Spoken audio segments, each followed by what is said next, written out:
it's a real shame the 4 listeners we have missed out on our mechanic talking about bringing our cars to the mechanic. That was gold. Yeah. It's really...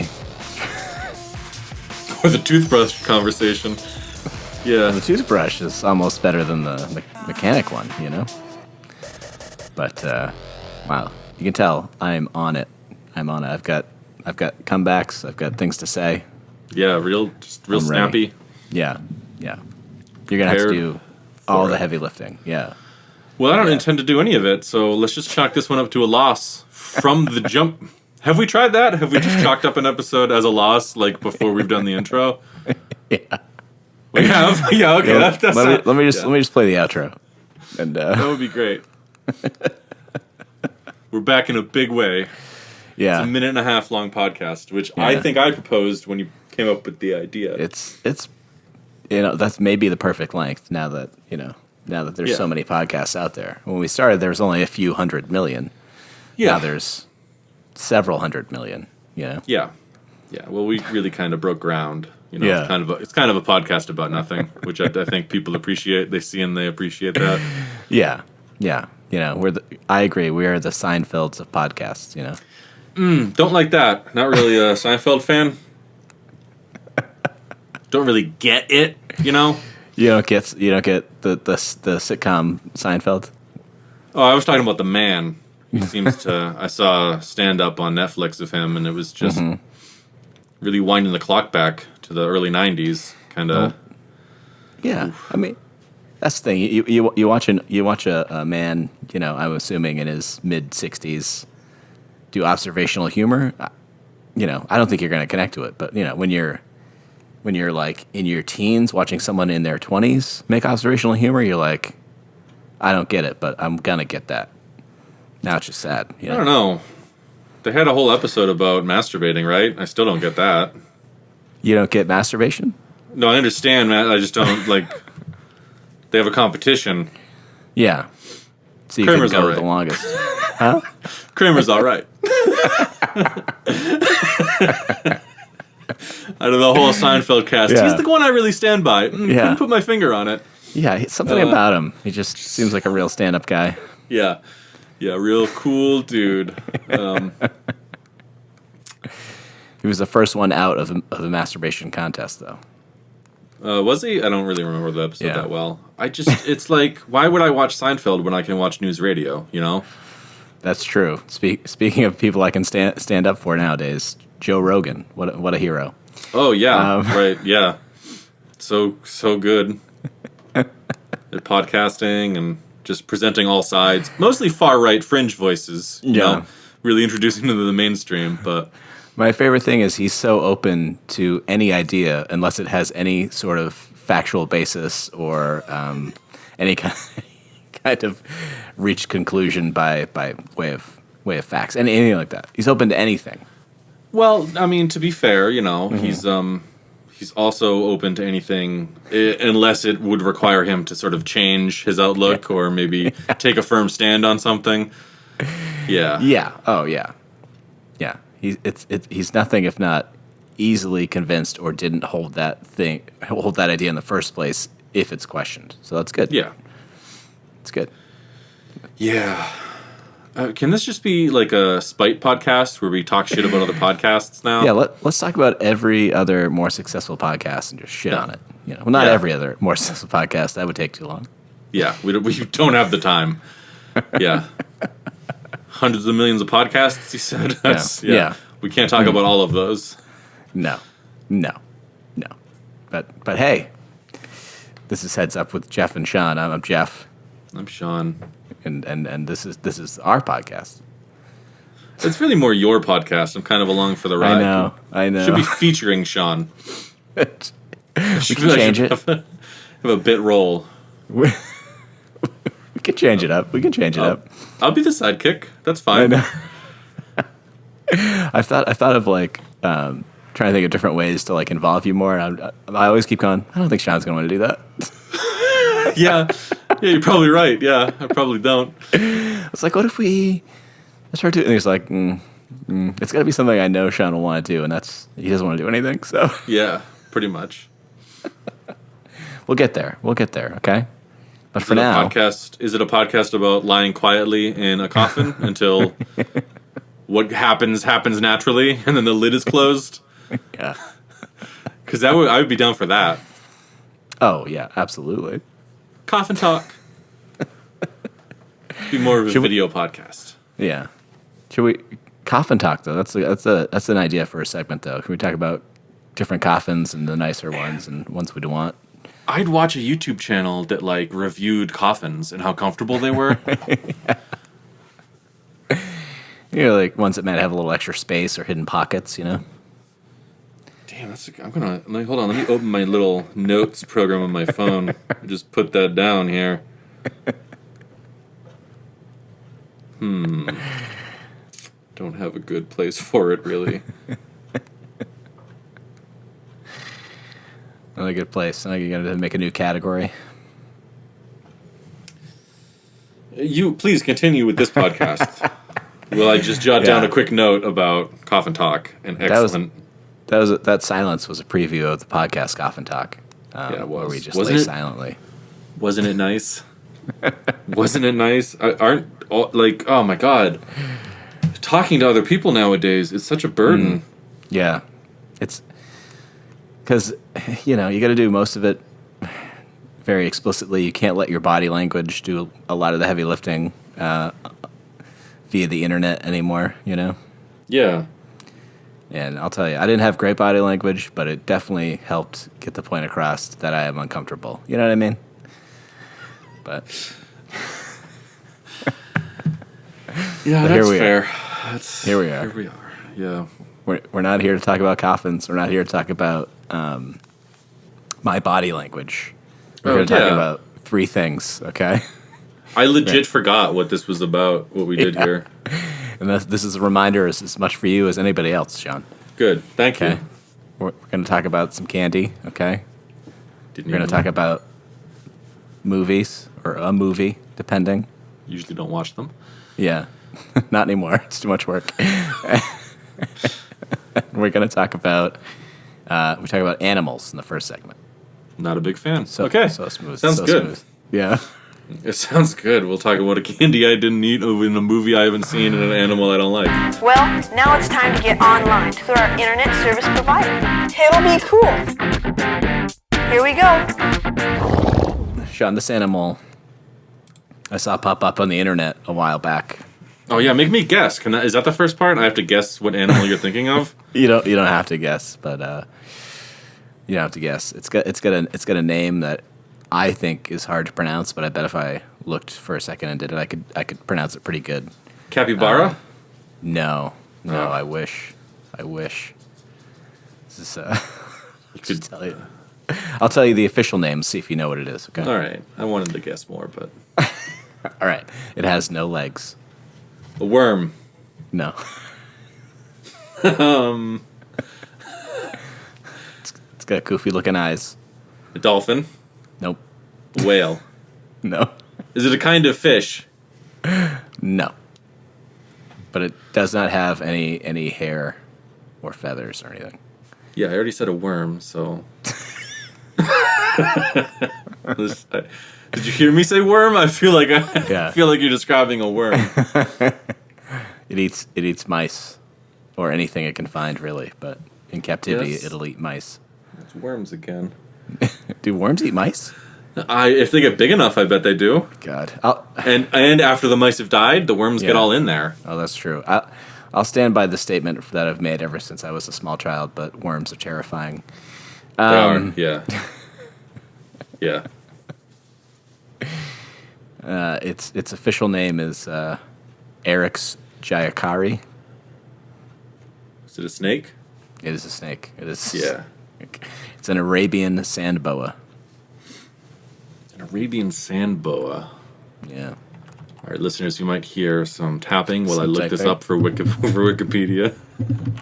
Remember, I'm learning along about this snake just like you.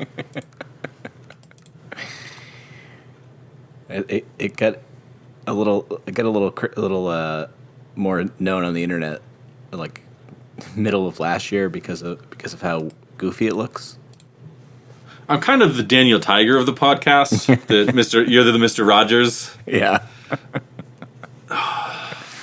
It doesn't look that stupid on Wikipedia.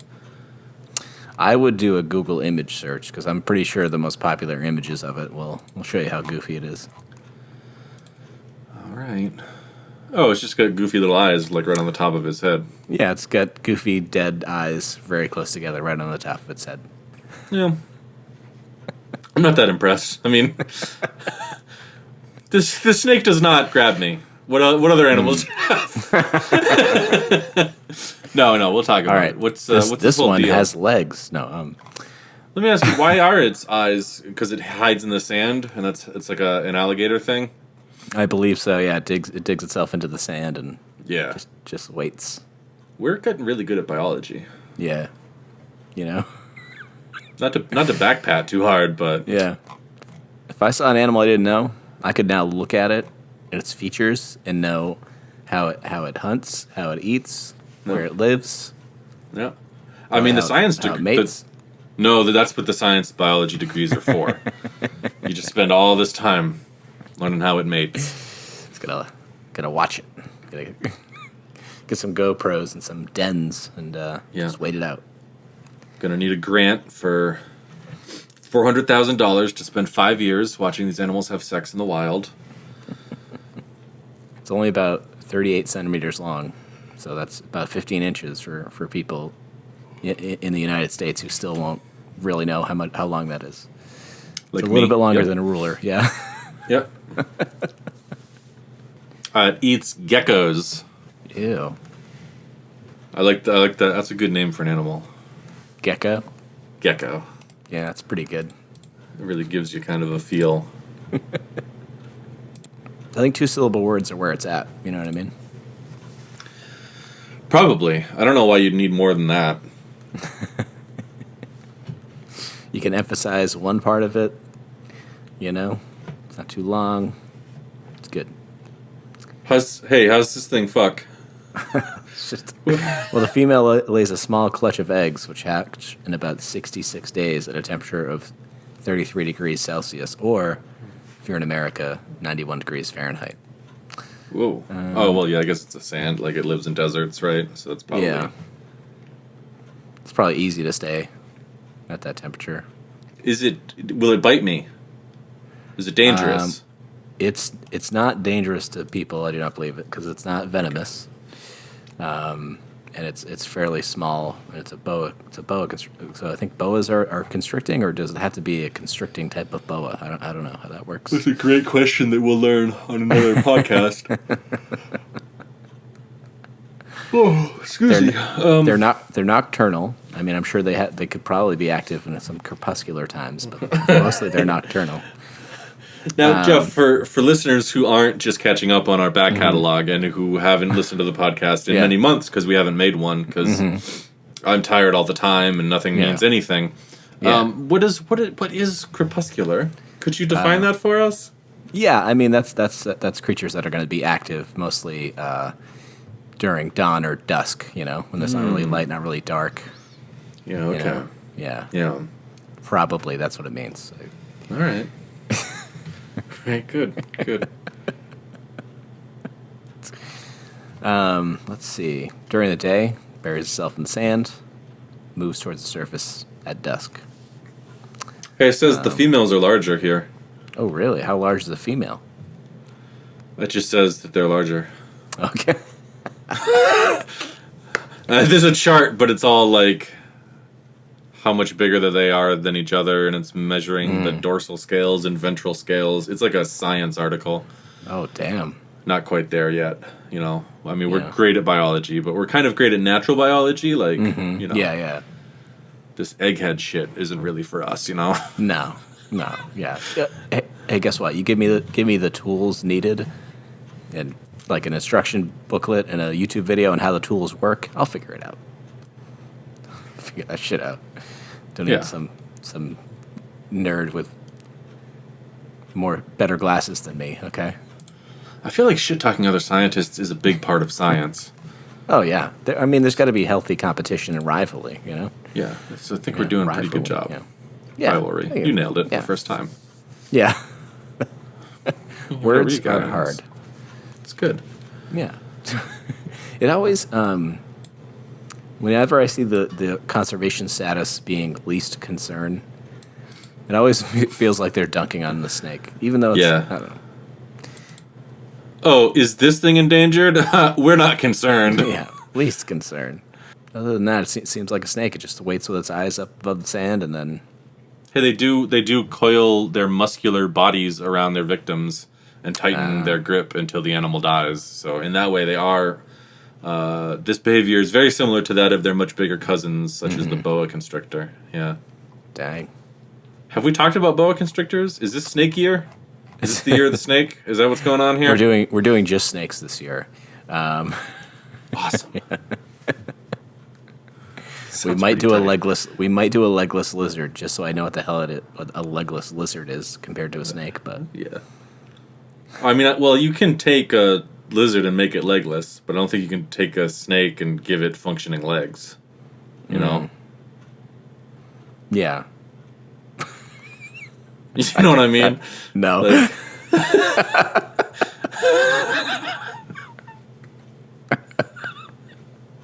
all right, that's fine. You don't have to. We can just move on. So if I you could give a legless lizard legs, is that what you're saying? No, I'm saying you can take a lizard and take the legs off. Oh, okay. Yeah. It's still a lizard. Yeah, no, that's true. And it could survive, right? Okay, sure. You get like a lizard doctor to do it. A lizard surgeon, actually, I guess. Yeah. Specifically. But like, if you staple legs to a snake, like you haven't done anything. That's not helpful. Yeah, I can't really use them. Yeah. The snake then doesn't become a lizard. Okay. We're definitely doing legless lizards before this year is out then, because I'm pretty sure they must be born without legs. We're going to find out. We're going to, All right. I mean, a lot of what we do here is craft species of animals into better versions of themselves. So if legless lizards have legs, not anymore, buddy. And here's the thing. Once you explained it to me and I was paying attention, your point makes sense to me. But I don't think that's how it works. I don't think it's how it works either. It does make sense. Yeah. Is there anything interesting about the snake other than those eyes that I just... Not that I can see. I'm seeing on this website, they are presumed to have a large population. But it kind of seems like no one fucking knows. The least concern goes to they won't even check to see if it's endangered. They don't care that much. Hey man, you see a lot of those Arabian Sand Boas? Oh, they're fucking everywhere. Don't even double check this, man. Don't even count them. Don't even count them. Wow. Yeah, the species is unlikely to be declining fast enough to be listed in a more threatened category. Even though the Arabian Sand Boa has been recorded in the pet trade, this isn't considered to be a major threat. All right. Fuck them, I guess. Before this, I was reading some article that said that they're not they're not dangerous to us, but they don't like being touched. So they make a good display pet, but not a good handling pet. It's all right. I mean, so does that could be for anything. I mean, does this hermit crab make a good handling pet? Probably not. Yeah, but scorpions. Does this scorpion make a good handling pet? Yeah, probably not. It might not even like being looked at, but yeah, I guess it gets stressed out if you handle it. But I'm like, I guess. But I mean, yeah, but my parents own a cat that gets stressed out if you pick it up. Like, even fucking domesticated animals, I don't think like being picked up by weird hairless apes. I guess, and this is a terrible thing to say, but I guess it would get used to it if you kept handling it. Maybe not. I don't know. So you didn't read that somewhere. You just feel like that part. No, that part I didn't read. That part is my intuition. It's my gut feeling. Oh, okay, that's your gut. Okay, I know what someone's getting for their birthday. Gonna test this out. I got to think of a name for him now, so I'm ready. They do. I mean, they look pretty stupid. Their eyes make them look goofy, but Yeah. that seems to be all we know about them. Like, no one... apparently so few people give a shit about this, we don't even know if there's a lot of them or not. Yeah. I think the problem also, more than the eyes, is that it doesn't really have a head. I mean, it's definitely there, but it looks like a tube with two eyes. Like a worm. On the top. Yeah. Yeah, it looks like a worm. Yeah. But it seems to be working for it. There's so many, they refuse to count them, so... Maybe it's just be, like, hard to find a lot of them. It's like, oh, man, they're in the sand. I don't want to go find these fucking things. What do I got to dig? Put them down as least concern. Yeah, my initial reaction where I wasn't impressed, I'm going to stick with that. This doesn't seem like a real great animal. No. But see, here's now I'm suspicious. Like, they're of least concern on the endangered species list, but we don't know how many there are. So I feel like there's a cover-up, not to kind of do they bury themselves in the sand, little parody, but it feels like there's a cover-up about these things. Yeah. Somebody doesn't want us to know more about these animals. Yeah. Yeah. There's Can they talk? something they're telling us. Is that it? Can they talk? Can they just... They got really squeaky, high-pitched voices to go with their stupid eyes? Do they grant wishes? No, probably not. I mean, we do domesticate them. Well, not domesticate them, I guess. We put them in cages for display. If it grants wishes, I think it might wish, like, hey, I wish I wasn't fucking in this cage. You know that's how things with wish-granting powers work. They don't work like that. It might. I don't see... You can't grant your own wishes. Well, I'm seeing a lot of pictures of these fucking things, and I don't see any genie lamps or shackles on them. That's true. It's true. Do jinns grant their own wishes?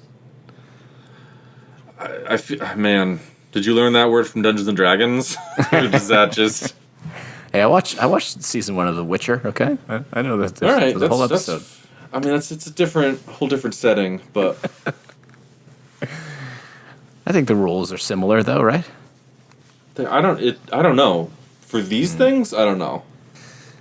As someone who there was a snake in my house growing up, I don't see the appeal of owning a snake as a pet. Yeah. Yeah, I mean, there could have been snakes in my house growing up. I don't know. We weren't keeping them, but I don't know. Yeah. There's like walls they could have lived in, I guess. I don't know. Yeah. I mean, I don't see the appeal either. Just like sitting under a heat lamp. Sometimes they move around or move their head. You could hold it, it would like slither around. There's not like dry food that you give it. You have to feed it like other animals. I mean, most of the frozen mice were pretty dry. You know, I mean, I guess you crack them open maybe, but they're gonna eat them whole, so you don't really need to. Did you keep the? Do you have to keep them in the freezer? I was not in charge of feeding that thing. I would have. I can't remember because sometimes you just feed them live mice, but I'm pretty sure we were doing dead mice. Yeah. And, I think if you, I mean, how long is a dead mice going to keep not refrigerated? And if it's going to be refrigerated, why not freeze it? You know.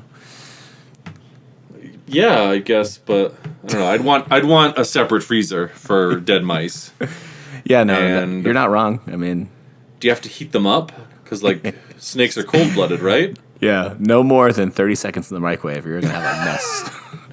Yeah, but what wattage? Like 900, 1,000, 1,200. You know? What's the wattage of your microwave? That's a great question. Yeah, nobody knows. Nobody knows. And I just it's not something. I want to say it's around 900, 1,000 maybe. Wow, that's quite the microwave. Yeah, I mean, if you do them on popcorn setting and the opposite of popcorn, once you start hearing a pop, you stop, then you're in. But then, I mean, is the snake gonna like that? No, well, some snakes you have to like move it around to make it pretend like it's alive before it'll try to eat it. But oh my god, these some snakes babies. will just go ahead and dinner and a show. Yeah, I'm annoyed playing with I'm annoyed playing with my cats just for fun. After more than 20 minutes, I can't imagine like it's time to eat. Let's, gotta put strings on its little feet so I can do a little dance like fucking what's his name, Michigan J Frog or whatever.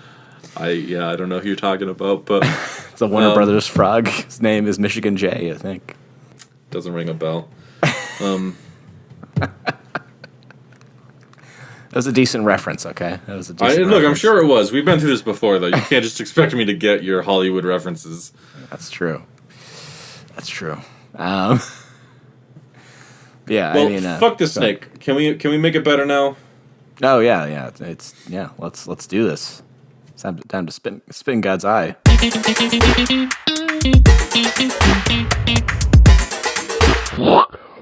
Step 1, it's on the endangered species list. It's on the endangered species list. It's on the endangered species list. Step 1. Okay, like that.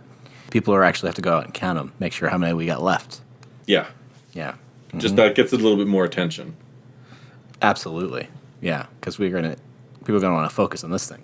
Done. I mean, I think I think this thing is fine. Other than there's maybe too many of them. Let's just.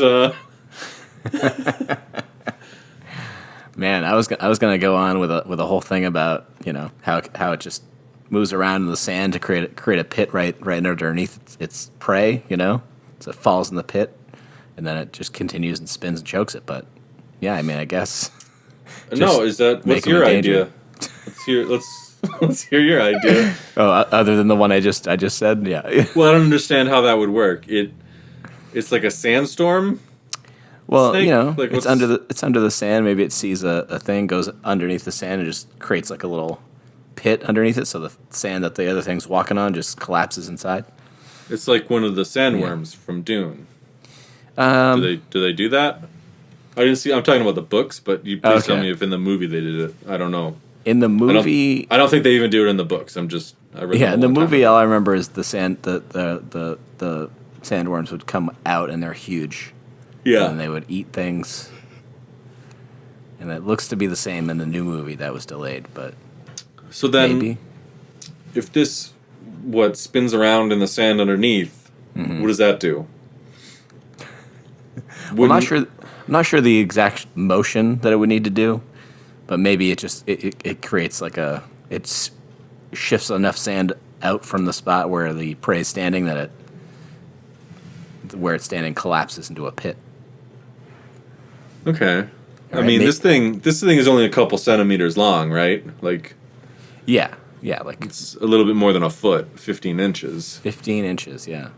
You're saying that's not good. You'd be able to create a pit around a mouse or a gecko. Well, I mean, if you're in the sand and you create, it's just going to be like a sloped yeah. cone, and then they climb up out of it, right? Yeah, I suppose. Or when they see the sand moving around them in a circle, they're just, boom, gone. Mice are quick. I don't know if you've seen mice. Well, that's true. Live ones, not frozen ones. I don't know. My dance moves with the dead mice were pretty slow. Let's see. Okay, all right. Well, how about this? It's got a sand sack and a little hole at the back of its tail. So when it sees it, it goes underneath, puts that tail up a little bit behind it, and then fills that sack with the sand, and then spits it out the tail. And then it's a pit. You know what? We don't have to focus on pits. It can be something else. I don't. It vacuum sucks up a bunch of sand real quick in All right. in a tail tube. Yeah. All right. You know what? Here's my pitch. It's even more endangered than what you were saying. Yeah, it's most concern. Yeah, it's top of the list now. The World Wildlife Foundation makes posters of it instead of a tiger. It's so endangered. No, I like your I like part of your idea. Yeah.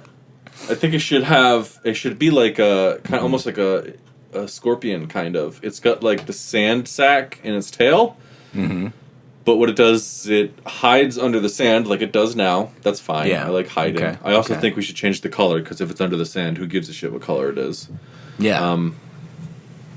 Make it look like the floor of a '90s Chuck E. Cheese. Like you're hidden. It doesn't like you're trying too hard here. Yeah. But it keeps some sand in a little pouch in its tail, right? Mm-hmm. And then it keeps it just its goofy eyes above the sand.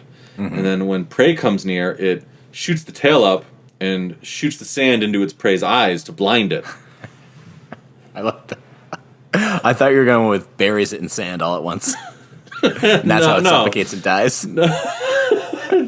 I don't think sand is that hard to get out of.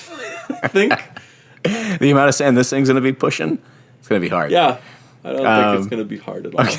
So it shoots sand into its prey's eye. Yeah, maybe as like you thought my eyes were goofy. Well, now you can't see.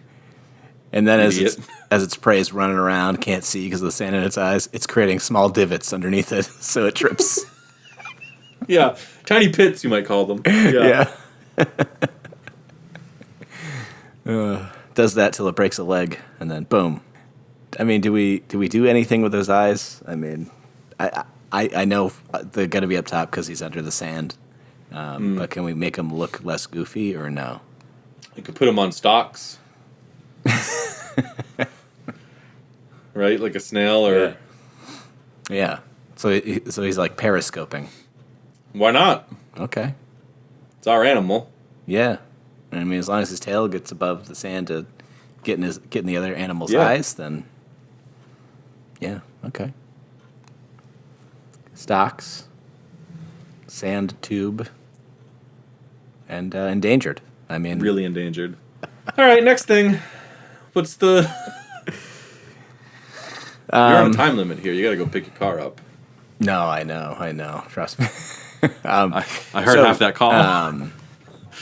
You heard it, my half at least. Well, you're so apologetic for someone who's just doing a job for you and you did nothing wrong. It's crazy. It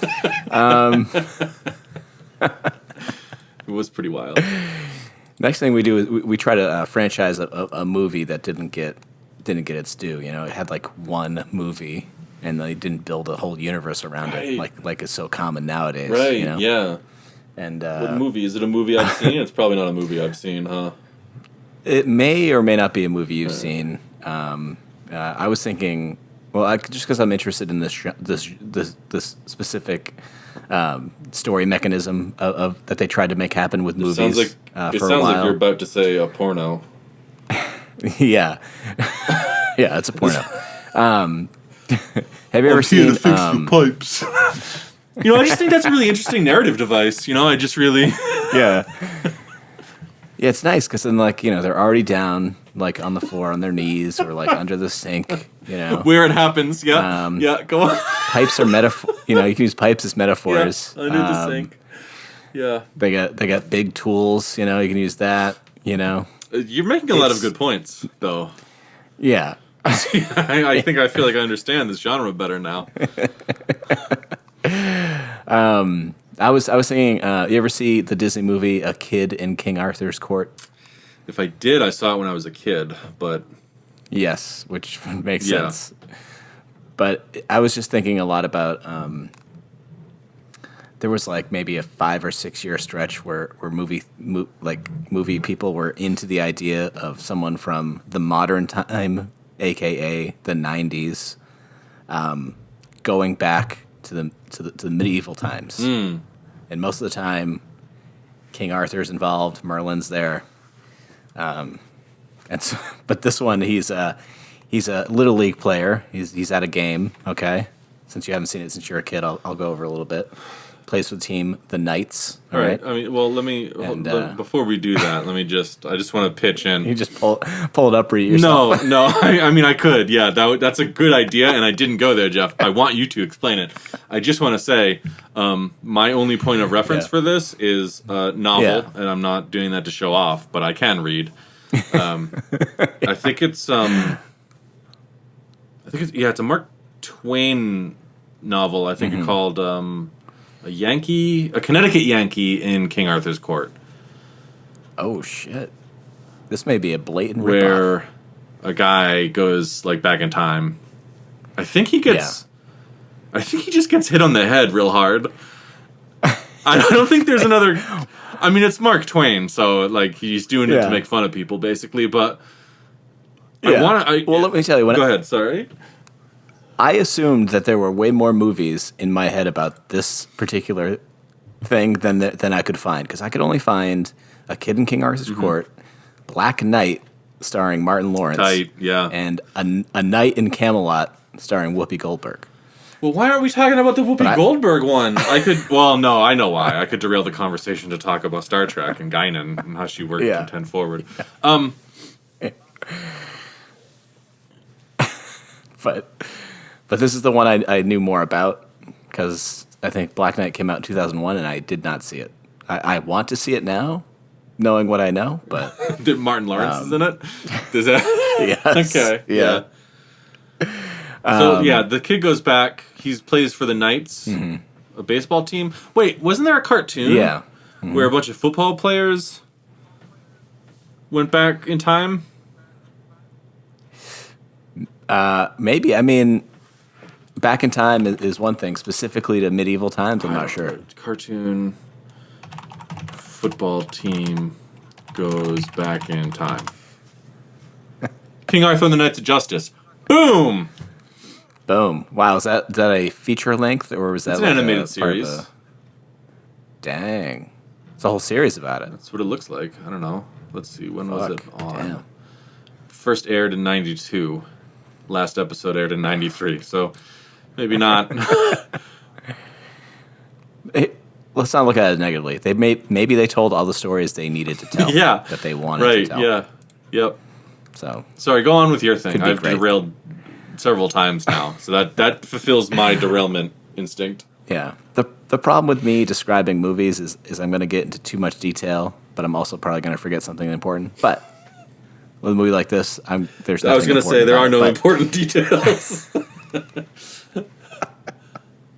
So he's not that good. You know, people are making fun of him. Then an earthquake happens, and they all get out of the dugout. He goes back for his backpack. A big fault line opens up. He falls in. Boom. He lands in medieval time on top of a knight stealing from King Arthur. Not much better than the Twain novel. He literally just falls into a time hole instead of getting hit on the head. All right. Yeah. I don't know how you can fall into the earth and then you're back in medieval times. I don't know. I mean, maybe they were fans of Lands of the Lost, and that's... Yeah. But I assume that was somewhere outside of time. I don't remember how the series ended. I don't think it's that important, but it's a lost land, not back... It's fine. It's fine. But, and then so he's 90s kid. He has his backpack, so he has... Let's see. He had his Discman with him. He had the equivalent of Big League Chew bubblegum.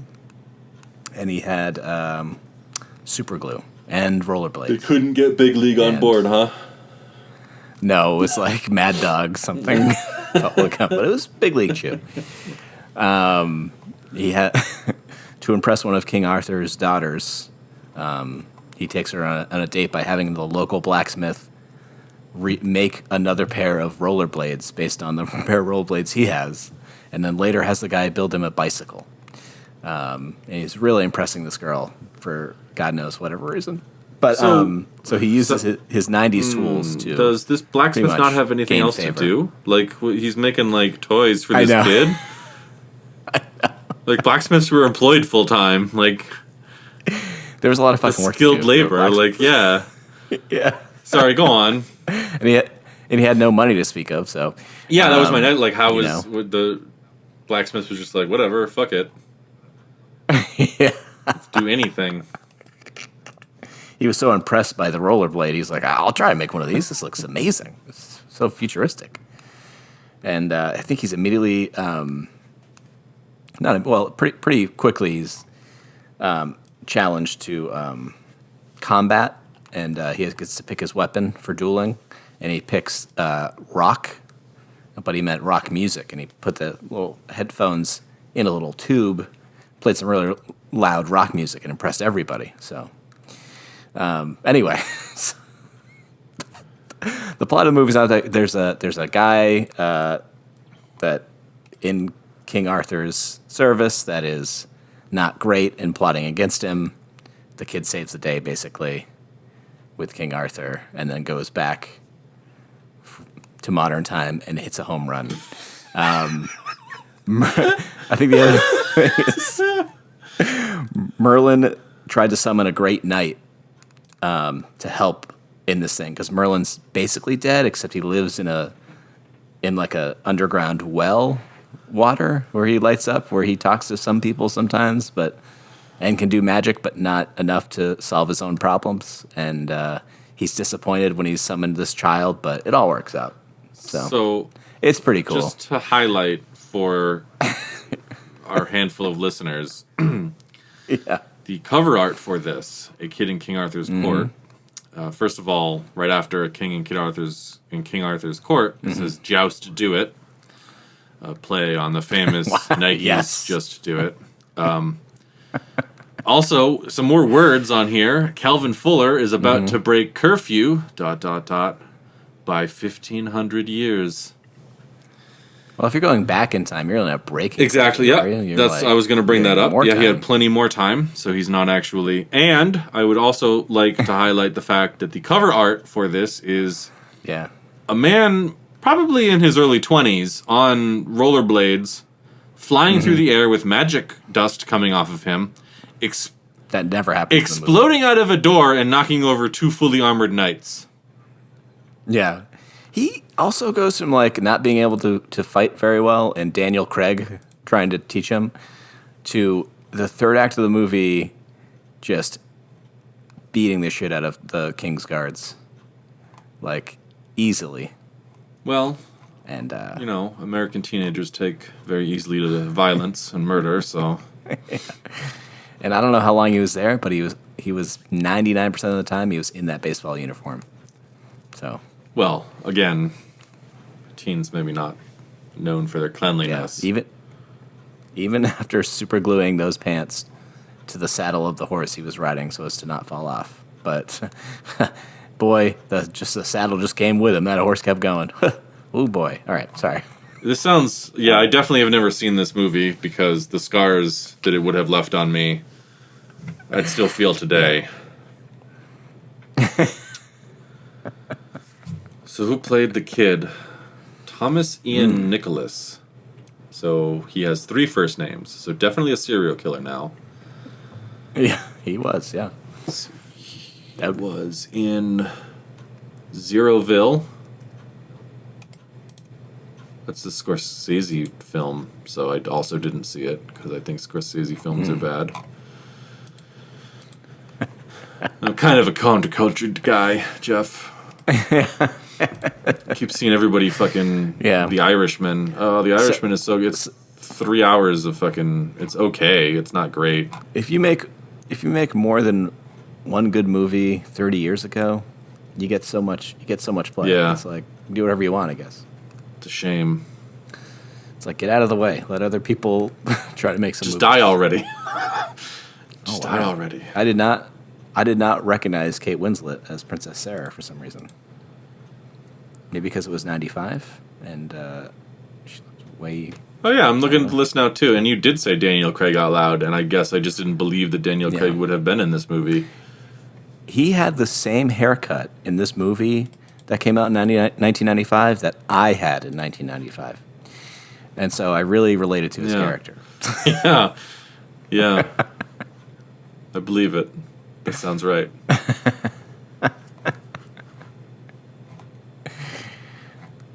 So now we need to franchise this? You're really starting us back up. 2021 is some difficult tasks.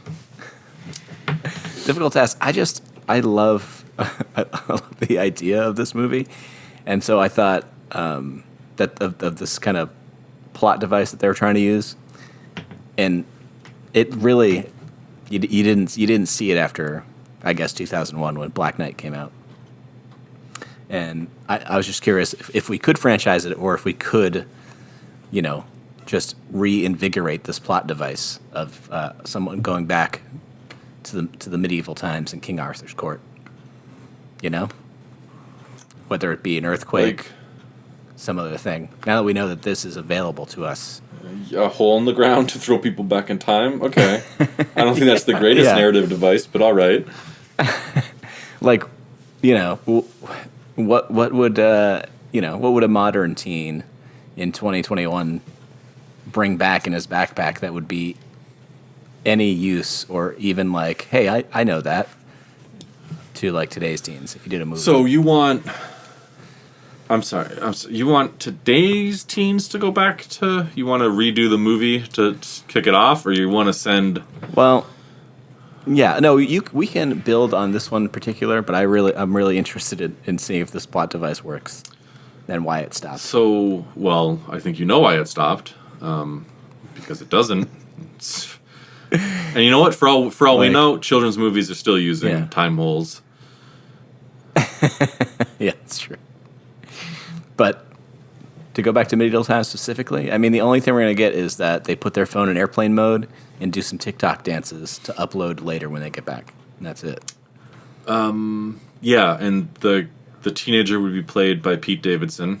I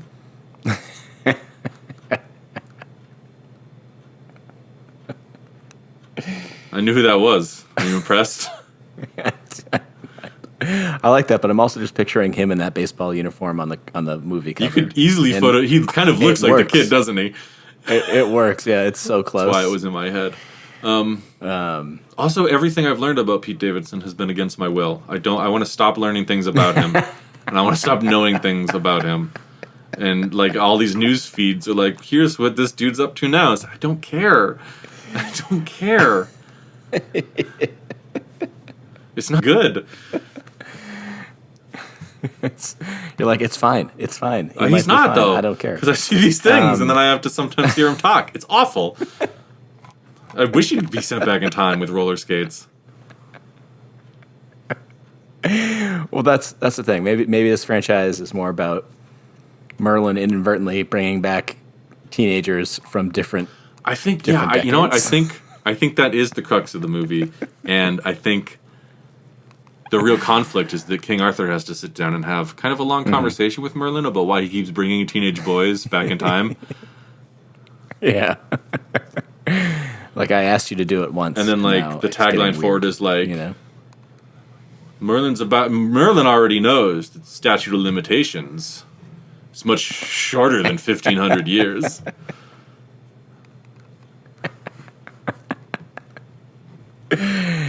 Back in medieval times, it was fine to do. Yeah, we can have a dramatic movie of Merlin defending himself in a modern-day court. They go into the well and get him.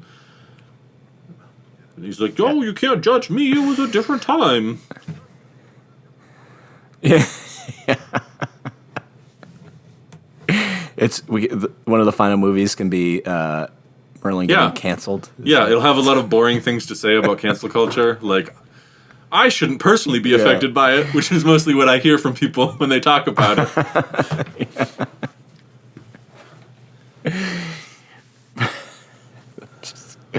All right, let's say he grabs somebody from 2010. A kid, okay? Definitely so a kid. instead of He's always grabbing rollerblades, kids.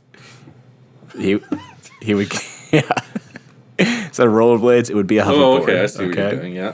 Instead of a Discman, I guess maybe this kid has an iPod Touch. Is that is that like a reference I should get? Okay. Are those like not made anymore, even though it's been only a decade? Or no? Okay. No, they're still made, but they're not cool. If it's an iPhone, you know, we're gonna think he's gonna have music on there, you know, because he's not gonna be able to pull up his Spotify or whatever, you know. And so, instead of rock that he plays from it, I'm gonna go with mumble rap. Is that something I should know about? Because I feel like it's just a type of rap where instead of saying words, people mumble. Is that? Okay. That is exactly. Context clues. I have an English degree. Context clues. Yeah. Yeah, you got it. You got it. Maybe we do it. Maybe we make it 2005 when we make it dubstep in an iPod Classic. I think.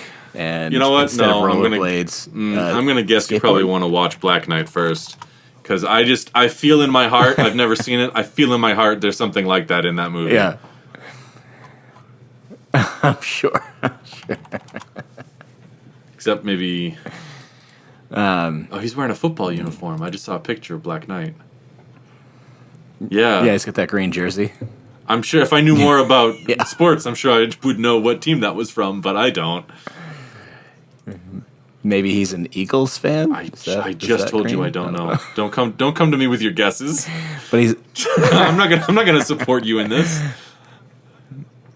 But Lawrence plays a theme park employee, transported through time. Well, that's not. We're doing a kid in King Arthur's. Wow. Well, Merlin's doing the kid, but we're reviewing the film and turning it into. Maybe What was that movie with all the weird... The sequel to the Yellow Brick Road movie. What's that movie called? Return to Oz? What's the first one? What's the first one called? The Wizard. Okay, the Wizard of Oz. Don't say it like that. No, I literally thought you knew it. I know scenes from it. I'm not a big popular culture fan. You know that. I said it like that, expecting an own to come to me, like you were just like setting something for me. And all right, to be fair, that is the kind of friendship I cultivate. We gotta guard up. That might be on me. But the sequel where they have those people that roll around, they got the really long arms. I mean, maybe King Arthur starts doing that with his knights. He saw how fast. Ooh. I mean, this kid was fast enough to fucking burst through like a solid oak door. I don't know how many. Again, he does not. But on the cover art, he does. So, and that's literally all I've seen of this film. So, it's possible. Yeah, maybe it was a cut scene. Maybe those two knights are standing there like, I hope no one bursts through this door in a feat of magic that we've never seen. And then this kid's like, whoa, radical. I play for the knights, get it? And they're on the ground, oh, you've killed us. You dented our armor and our rib cages are shattered. Oh, no. Yeah.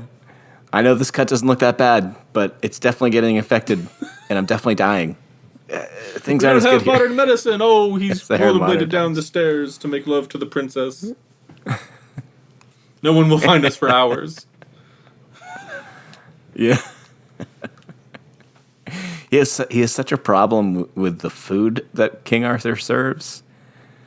He just will not eat it. Something about eating a boar is like not. This kid is not his vibe. He later makes a homemade Big Mac for the princess to also impress her. So, you know, he can bring that kind of knowledge back. Never been lower.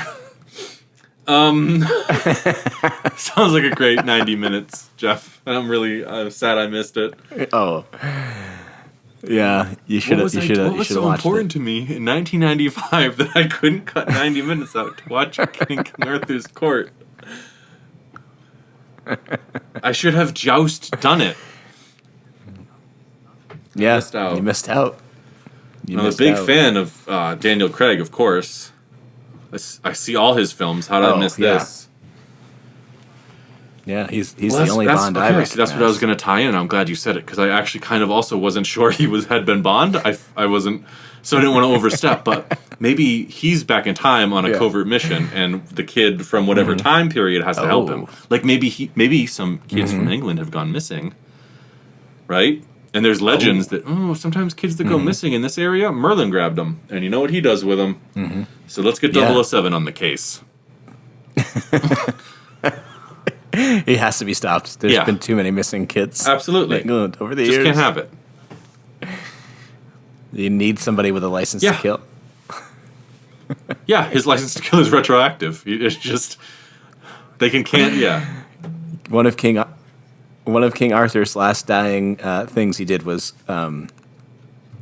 do a paperwork to have Merlin assassinated and signed it. And it's been in the vault at one of Britain's many museums, and Q goes and gets it, discovers that, and was like, you need to take this piece of paper back in time, show King Arthur, and then murder Merlin. Yeah, there's like a full confession, like King Arthur, like he used his magic to prop up my rule, but he's taking these kids. He's taking these kids. We don't know what happens down in that well, but we have suspicions. Maybe it's nothing suspicious either, you know? Maybe Merlin's just, you know... Yeah. This is a thrilling adventure for a kid. He's just kind of misguided. But everybody believes what, you know what he's doing to these kids. It's kind of the attitude. Yeah. I mean, I am pretty focused on the story device, but at the end of that, I believe the princess he was flirting with and King Arthur are at the game. Yeah. Like King Arthur's in the stands, and the princess is playing in the game with him. So we could do the tryouts. I don't know. You can't just put people on the team just because you want to be there. I know. Yeah. So maybe it's a King Arthur trying to live life in the 90s. after agreeing to bring one of his daughters there, so that she could continue to date a guy who was also like 14. Well, that's fine in King Arthur time. That's fine. See how long that lasts? I think maybe they get there and they find out anybody can make a Big Mac at one of the many locations of Burger King. And so she dumps him. What I was going to say is it would also be... See, that's great to know, because I was going to say, what if we just revisit the movie now? It's like 30 years have gone by. We get this kid, we hire this kid back. He peaked at 14 when he went back in time. What's his life like now, right? I know. That's a lot of untold stories. Like, a lot of movies are people peaking, or like an event in their life that is so extraordinary that the rest of their life is going to be just an extreme letdown. Kate Winslet's still alive, right? I assume a lot of these people are still alive. Yeah. He goes all the way with her, and then he does 23andMe and finds out he's a distant relative of King Arthur. Oh, yeah. So. Gross. Or maybe King Arthur does it, because King Arthur's probably really obsessed with like genealogy. Like, he wants to know. And I think it was not to talk about novels again. I'm sorry, but I just books. It's fine. I think it was T.H. White's The Once and Future King. Maybe highlighted the legend that in its hour of need, King Arthur is supposed to return. It's part of the Arthurian legend to like help England. Ooh. I mean, maybe he does that by jumping through a time hole and coming to the future and watching a kid play a baseball game and going, "This sucks." Yeah. Well, they have to. Yeah, that kid is American. Maybe the Queen comes for a visit and she's in danger. We have a fun.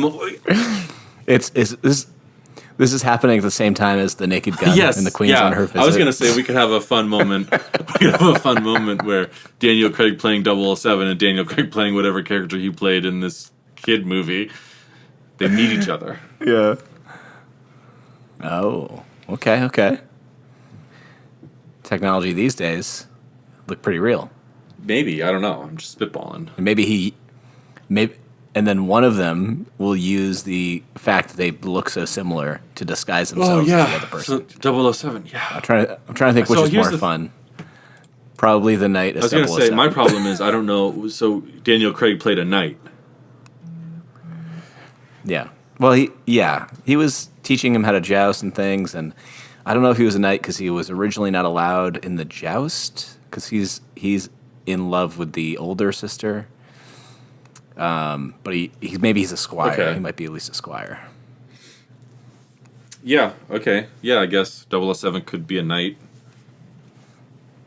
And the knight could pretend to be one of the Secret Service guys. I mean, that could just be a whole another movie. Like, he doesn't know that his weapon is disguised as a pen. He just thinks that's what that weapon would look like. Oh, that's a good point. So he's just afraid of pens? Anybody who goes to hand him a pen, he attacks savagely. Yeah. He's like, whoa. He thinks they're attacking him. He's confused why when he turns on his turn signal, the headlights don't shoot out bullets, you know? Does that happen in the movie? In James Bond movie, yeah. I thought you were talking about King Arthur's court. Yeah. I wasn't sure. Oh.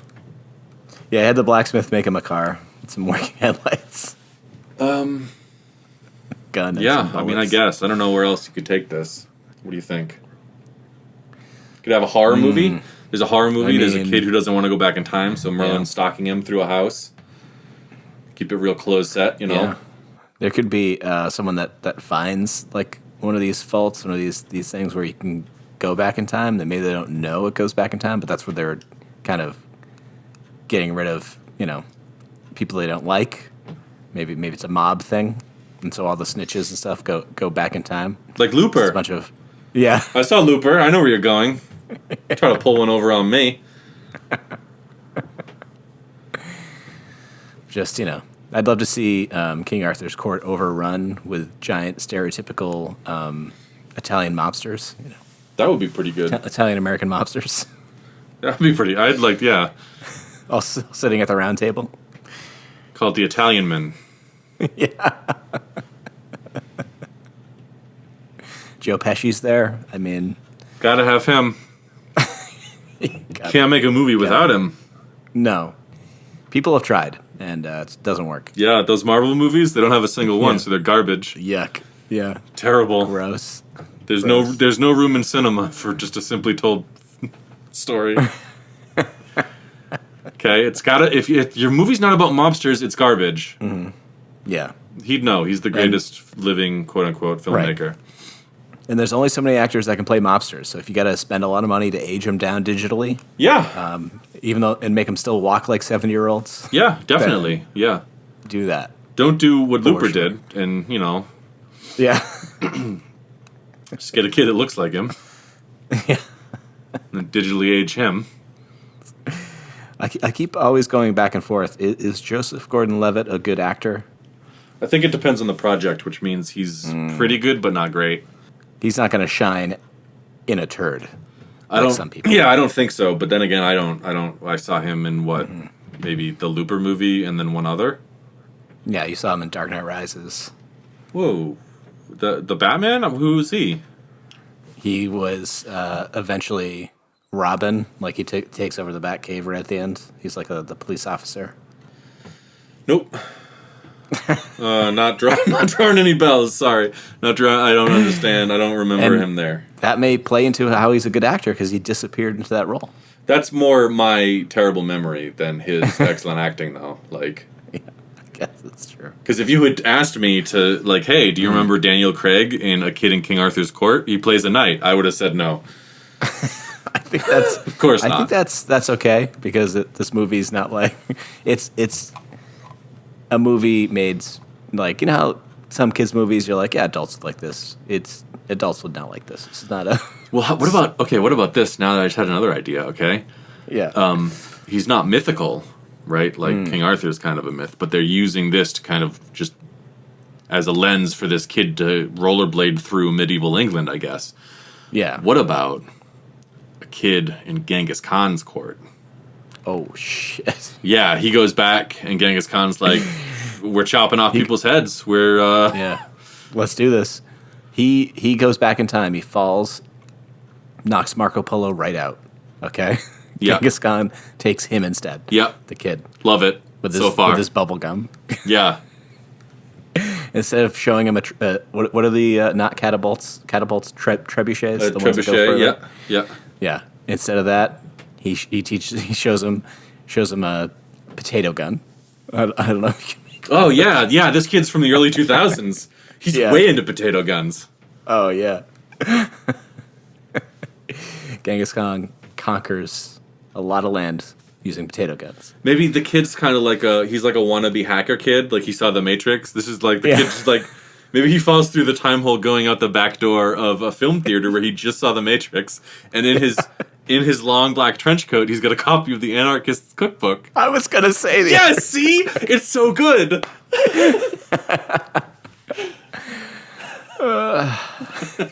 He introduces himself to Genghis Khan as Neo. Yeah. Oh. So good. Maybe Genghis Khan starts to take on his look, right? Like he likes the long coat. Yeah, Genghis Khan takes those glasses. Yeah, he's wearing like Matrix glasses. Has a trench coat made so he can match. So good. This is where it's at. I think we take a bunch of different kids fall through time holes, but they fall into like the hands of mass murdering historical figures, like a king on Christopher Columbus's ships, like right. You fall through the time hole, and it's let's say 1940, and where do you land? Germany. Yeah, I don't think that's. I was just gonna say I don't think that's far enough back though, because that's like the kid meets his granddad when his granddad's young. That's weird. That is weird. Well, how about this? Okay, we go back to medieval times, but instead of meeting King Arthur and doing a lot of fun stuff, he's just somewhere way, way far away from King Arthur in the muck with the serfs. Learns to hate the rich. Yeah, we'll call it a kid on the edge of society. Yeah. This is a Bernie Sanders origin story. I don't get it. Is Bernie Sanders known for his time travel? That's not what I know him for. What other movies has Bernie Sanders been in, though? I don't. Well, there was Weekend at Bernie's. All right, that's Weekend one. at Bernie's 2. All right, I haven't seen either of those. And I'm trying to think of other movies with Bernie in the title. That might be it. All right, I'll do it since you won't. So the government finds out about these kids time traveling, and they put them all on an island. Mm-hmm. And like you can pay money to go like ride a little trail around to see these kids who traveled through time. Mm-hmm. That's it. That's the movie. Oh, I was gonna say they travel back to dinosaur times. Well, maybe because dinosaur times, seeing modern humans start putting them in cages and charging admission to see them. That's pretty good. Kids get out. Yeah. I was gonna say having so many time traveling kids in one place creates a rupture on the island, and they go back in time. Oh yeah. Yeah. Didn't like the phrase kids in cages. That's a loaded phrase these days. It's hot button right now. But once we're all done with that, January 20th, we can talk about it all we want with impunity. Oh, I'm sure. Yeah, yeah, it did. But yeah, it's gonna be all fixed. I just want to imagine a bunch of dinosaurs running scared through a park, and then just like teenage kids coming out of the fucking shadows. Blasting rock music. That's what the dinosaurs hit. The kids playing like metal or mumble rap, like you said. The mumble rap, yeah. They're all somewhere, and they're drinking from a pool, and then like the pool starts rumbling. You see little shockwaves, and it's mumble rap. So that's the best. It turns into Jurassic Park ending we've done. So let's put a cherry on that and move along. Yeah. Do I do the candy no transitions, right? Yeah. And I just did, so we're in the segment already, and that's pretty cool. I love that. I love that. Pretty cool. John, did you know that the brand Kool-Aid makes candy? Yeah. Don't they make like that mashed up stuff that tastes like Kool-Aid mix? No, is that Kool-Aid? I don't know. I did not know that. Oh, it was like the Lick-A-Maids or whatever? I don't know. Now I have to look up if Lick-A-Maid is Kool-Aid. Yeah, you do that, because I won't. I have no interest in it. I do just want to mention, although we're in the candy segment, there is a movie called A King in Aladdin's Palace. Oh. And I am going to see if this same fucking kid is in it, and the actor is the same, and it's the same character name. So, first of all, you lied to me. Is that a sequel? This is already franchised. Let me see. This is... oh my god. 97, and A Kid in King Arthur's 95, Court is 95, yeah. Yeah. We are through the Rubicon. We just franchised an already franchised series. Wow. They're the same kid? It's the same actor with the same character name. My God. Calvin Fuller. Thomas Ian Nicholas, yeah. Scheherazad's in it. Alibaba, Aladdin, Jasmine. Shouldn't King Arthur and Princess Sarah be in it as well then? Well, this kid just can't stop falling in time holes. Holy fuck. Listen, I'm going to watch this movie. I got to see. I just want to read you the first line of a user review featured on this page. Mm-hmm. This slapstick sequel to A Kid in King Arthur's Court returns Thomas Ian Nichols as reluctant time traveler Calvin Fuller. Yeah, the tagline is "The kid is back." I haven't even looked at the poster. The kid is back. That's all it says. And he's on a magic carpet, reaching his hand forward like he's going to grab you and pull you through time. Wow. There's a very white lady who's probably Jasmine or Scheherazade. There's the genie with beams of light in his hand. Wow. Man, fuck you, Jeff. Making me franchise this already franchised series. Wait, I don't see a kid in Genghis Khan's court, so... No. I mean, if they're already into making sequels for it, I mean, we could probably get them to do that. Damn. The kid is back. All right, so from what I can tell, I don't think Fun Dip or Lick-A-Maid, as it used to be called, is made by Kool-Aid. It's made by Wonka, which is owned by Nestle. Kool-Aid which makes the candies that I'm talking about, is owned by Kraft Foods. So there was like a 1 in 5 chance that they were made by the same people, but Okay. they're not. And so the Kool-Aid brand, I don't know how long they've been making this kind of candy, but they make sour gummies and they make essentially Pop Rocks, but with Kool-Aid flavors. Okay. Does that? I know the gummy candy doesn't sound good to you. Does the Kool-Aid flavor of into candy form, does that sound good to you? No. I haven't had Kool-Aid probably since I was like 14. Yeah, me too. And that was probably a little late to still be drinking the Kool-Aid, wink, wink. But I don't. Yeah. So there's Kool-Aid popping candy. See, you gotta pick one here. You're all over the place today, Jeff. You gotta pick one. Let's look at Kool-Aid sour gummies. Sour gummies. Okay, I don't like them. Bottom of the barrel. Boom. I had some. And the fact that they call them sour gummies is an insult. There was nothing sour about these. The Kool-Aid flavor was not even tart. It was just sweet on sweet. And if that may be what Kool-Aid tasted like, and I might not be remembering it correctly, but it did not taste good. No. There was like one good flavor. They didn't have a red. They've got like a green one. They've got the grape, and they've got red, and the red was the only one that was palatable. Cherry? Yes. Okay. Mm-hmm. Also, the gummy part of it was good. It felt soft, but it had enough resistance that for a gummy piece it was good, but they missed the flavor entirely. You're just describing chewing on a worm. Basically. Gross. So what you said, these weren't tart?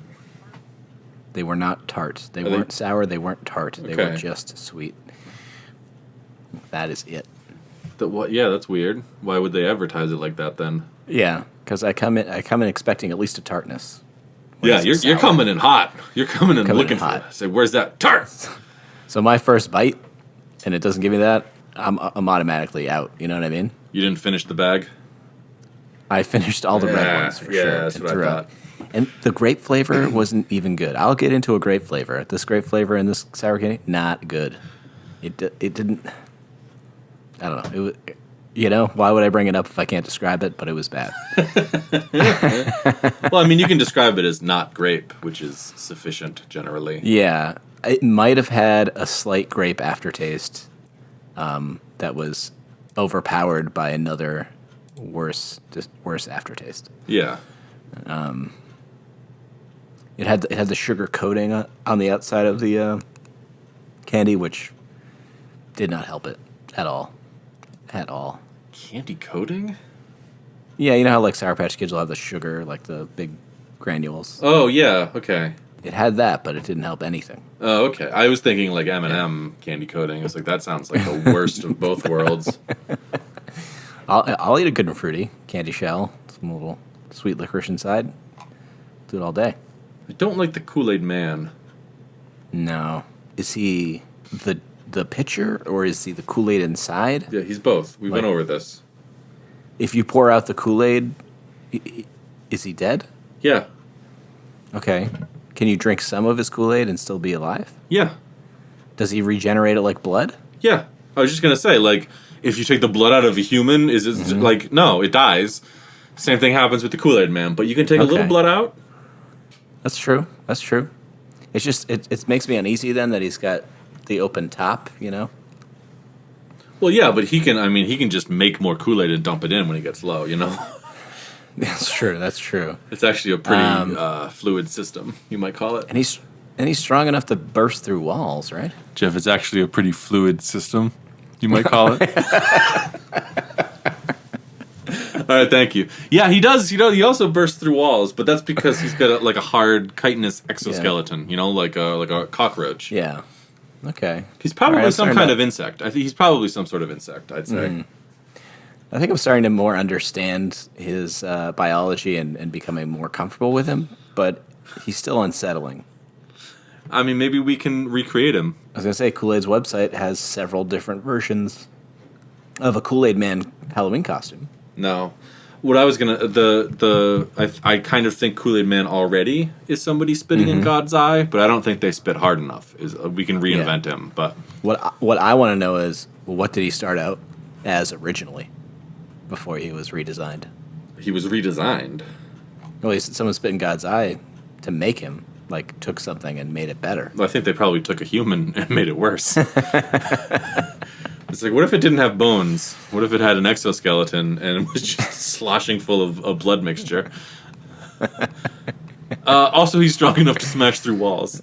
I want to find who did this. They sound like cool people. They're just going to give them this podcast. They seem to know what they're doing. It's theirs now. Yeah. Shit. How does Kool-Aid stay in business? I mean, other than the fact that they're owned by Kraft. Yeah, I was going to say. If it's... Kraft. If it's not the shitty gummy candy that I didn't know existed till maybe 3 months ago, and for powder mixes and maybe some pre-mixed Kool-Aid in some plastic, either pouch or do they still have the squeezers, the jammers as they used to be called? And then I guess they made the pouches for a while, like Capri Sun did. But like, if that's all they do, and there's so much competition out there, how are they still in business? I don't get it. Do they hold some patents on something about powdered drinks? I mean, you got to imagine their costs are like negligible. It's like the cost of the package is probably more than the cost of the product because it's just sugar dust. Yeah, it's true. It's like mildly flavored sugar dust. Now you do the rest. Yeah. It could be costing them money every year, but they've probably only lost maybe a total of $40. Yeah. So. Yeah, so whoever the CEO is just makes up the deficit with like change he finds on the street. We sell one Halloween costume. We made our nut for the entire year. Yeah. I don't like that phrase, but or maybe I just didn't like the way you said it. But let's not do that again. But yeah, that's essentially how it works. Is they diversified a little bit. Mm-hmm. Like you buying that package of sour gummies, like boom, you know they're in the black all year. Even the way that the packaging was, and they were all individually wrapped, it was not good. It looks like a pain in the ass. Yeah, it was a pain. Isn't that how Starbursts are though? You unwrap the package and then they're individually wrapped. Yes, but the Starbursts, they've got that kind of. It's kind of like a foil kind of wrapper that you kind of open up. It's easy to open, and then it's just wax paper that you just. And it is more work.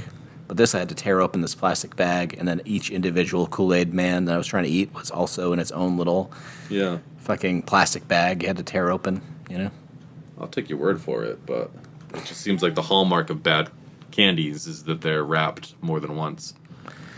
Yeah. I want to eat some Necco wafers. I pop open the little wrapping, and I'm eating them. But, I mean, the Reese's Cup, right? You open the package... And it's got like a little. It's in the little paper cup. Yeah, yeah. I mean, I guess. But it's exposed in the top. It's not a barrier to entry like these Kool-Aid. Yeah. Also, the paper cup. I mean, it's just paper. You could just eat it, right? Are you supposed to eat it like that? Are you supposed to fiber? Yeah, exactly. Are they supposed to have a nutritional value that I've been skipping all these years? It's, it is what it is, I guess. I mean, I'm just saying they're in the fruit flavored drink game. They could have put any amount of effort into the candy game, and been a player. I think the Kool-Aid brand. Maybe I think with the Kool-Aid brand, what they'd have to do is be like you could use the sour gummy, or you could put it in a cup of water and have a sour drink. I think their gimmick would have to be you can also put this candy in water to dissolve it, and it would also be a drink. They need to partner with Alka-Seltzer just to make the tablets. So you can eat them just like that, or just plop two in your water, and boom, you're in business. I think something like that would really work for the Kool-Aid brand. Wow. We gotta get you on the board or something. We both should be on the boards of candy companies, and it's just it's not gonna happen. It's not in the cards for us. Yeah. Oh my god. Yeah, because then you could mix flavors. Yeah. And you could have like a cream soda. You could do a vanilla one in it. I mean, the possibilities are endless. Well, there's an end to them, but there's certainly more than we made a mixed drink thing and then some sour gummies. They could also be taking on lifesavers. They could have made a hard candy that wasn't like Pop Rocks and just made it happen. I know. I see it, man. I see it, In addition to really sharpening our biology skills, we're also kind of candy experts. Mm-hmm. Yeah. Do you think it's time to redesign the pitcher shape of the Kool-Aid Man? No. I think. You think that's fine? I think we should do, after this year of the snake year, the year of the snake, I think we should do a redesigning. We'll combine the last two segments. No, we'll combine the first and the last segment. Right? We do the animals first, right? I know we just did it, but yeah. So we'll do. We'll eat the candy we eat will be from whatever mascot we're redesigning, but like. Well, I guess are there other candy mascots? Because I don't think. Oh yeah. Right. I mean, you know what? Right now that I've said yes, I'm having trouble. The things that came to my mind were the Trix Rabbit from. That's cereal though. It's basically candy, and it's definitely cereal. And then Mr. Peanut. It's sweet, but he's for the nut. I mean, you've got the Hershey Kisses playing Christmas songs. Candy. Okay. The M&Ms. Yep. I googled it. The M&Ms. Their pictures up top. There's a Jelly Belly wearing a chef's hat. There's Mike and Ike's, right? So there's Mike and at least Ike. I think there's Lemon Mel, Jolly Joe the Grape for Mike and Ike's. I don't know.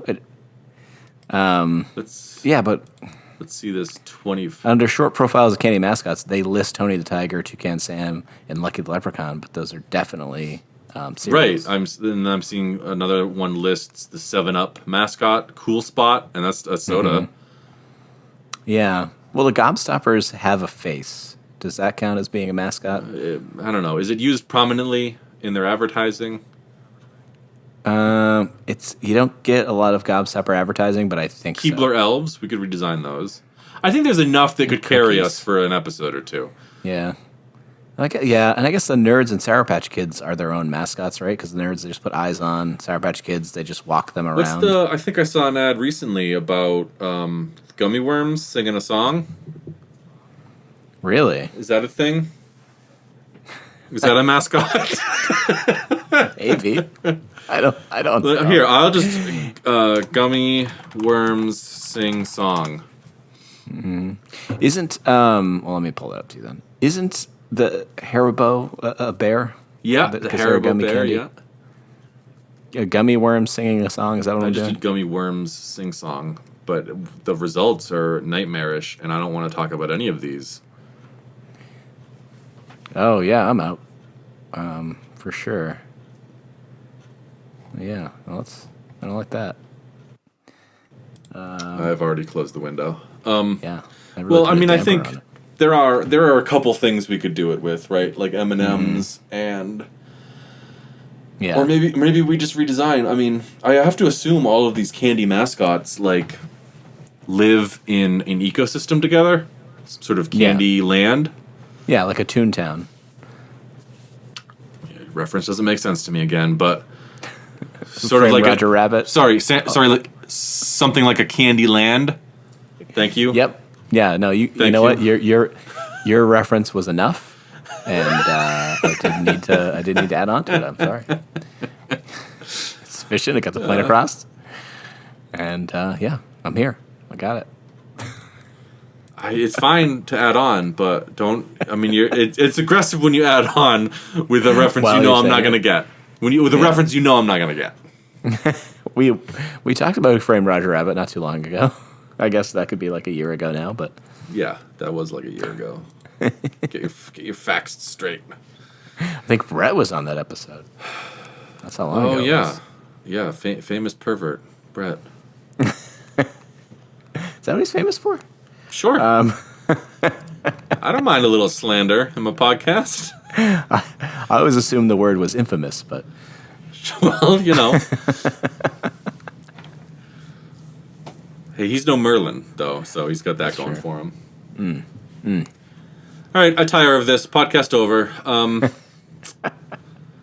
Well, Jeff, I think we to turn a phrase you used. I think we made our nut for this episode, right? We made our nut. Yeah, does it feel good to be on the receiving end of that sentence?